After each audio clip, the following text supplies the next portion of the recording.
Okay, day 60% done with this challenge, this very long challenge. For today, I had a eye doctor appointment. It was actually a follow-up appointment, and basically it was a practice in me. I guess in the past I've kind of sat back and kind of did what I was told kind of scenario. I mean, I feel like I do that in a lot of aspects of my life, but especially in these kind of circumstances. And it's because this was a follow up from my first appointment where they did the whole dilating the pupils and making me sit there and wait, and then shining a bunch of lights in my eyes and poking and prodding and doing all this shit. It was just a follow up, and so I stepped in there, and the what's it called? The assistant or whatever, nurse assistant person. Well, it was like, yeah, okay, we're gonna dilate your eyes, and I feel like the old me would have just been like, okay, derpy derp. But this time I was just like, well, I did that last time, and this is just a follow up. So you sure we really need to do that? Because I would prefer not to, because I didn't say it as a pain in the ass, but they all know it's a pain in the ass to get your pupils dilated. And she's like, oh, well, let me check with the doctor. And then she went and checked. And it was kind of a back and forth. At first she said, I don't. And then she went to check on something else. And she was like, oh, wait, yeah, we do need to, because we didn't do any tests last time you were here. And I was just like, yeah, we did. I was here for like 2 hours last time doing tests. And she's like, oh. And then she went back and checked again. And she was finally like, okay, yeah, we don't need to dilate your pupils. And I don't know, I guess for a lot of people that may not be considered a rejection challenge, but I think this is more of kind of a standing up for my beliefs or just like just questioning, right? Questioning the process rather than trusting the process. I think I've just become a lot more wary and cautious of just medicine, Western medicine in general, and kind of like all the stuff that they do there. So it was nice. It was good, because I know that before I would have just sucked it up and kept quiet and had to get my pupils dilated for apparently no reason. And so yeah, I'm pretty proud of that.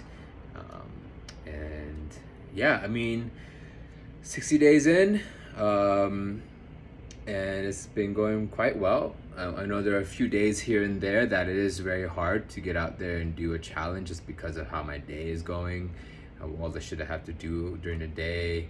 And so I kind of take it as it comes, depending on what I already have. For example, I went to the grocery store after that appointment, thinking that, okay, maybe I'll see someone attractive and do another approach a girl at the grocery store. But I didn't really see anyone. I did see a girl who quickly passed by me, but it just didn't happen, right? It just didn't, like, I wasn't able to like turn around and hunt her down or anything like that. And then I had done countless discounts, asking for discounts and all that shit, right? So yeah, so nothing really came about during the day, so I didn't do anything about it, and that was my challenge. So alrighty, bye.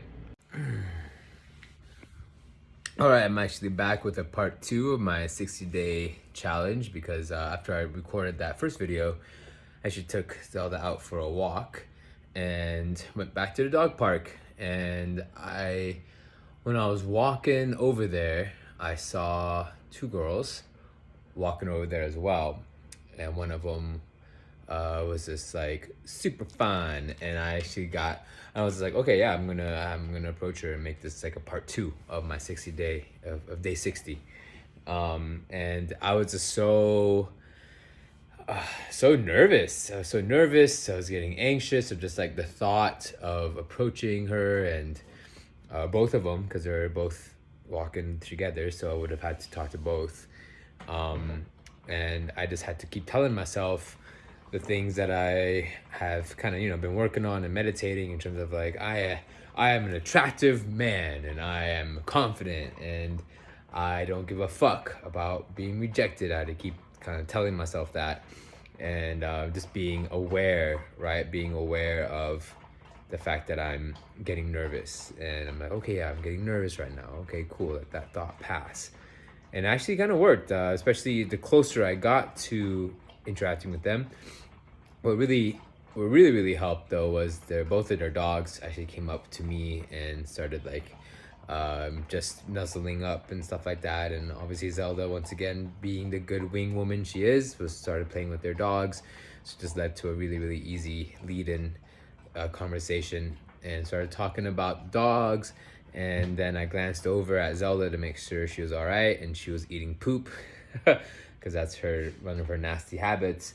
So I excused myself and ran over there to stop Zelda from eating poop, and picked up the poop and all that stuff. And then I got stuck in some conversations with some other dog owners, and I never was able to circle my way back around to that girl before she left. And so it was nice. It was nice because I did it. In terms of just approaching, it was bad because I didn't. I was the middle of our conversation, and I wasn't able to finish that conversation to kind of see where that interaction went. And what I've learned there is just to be more forthcoming in terms of like, when I was talking to those other dog owners, I should have just been like, hey, actually, if you can excuse me for a minute, I need to finish my conversation with her, because I was talking to her before I came over here. So just being a lot more like transparent, or like kind of assertive, I guess, about, hey, I'll be back real fast. Let me go and finish that conversation. So that's something that I learned and hopefully will carry forward.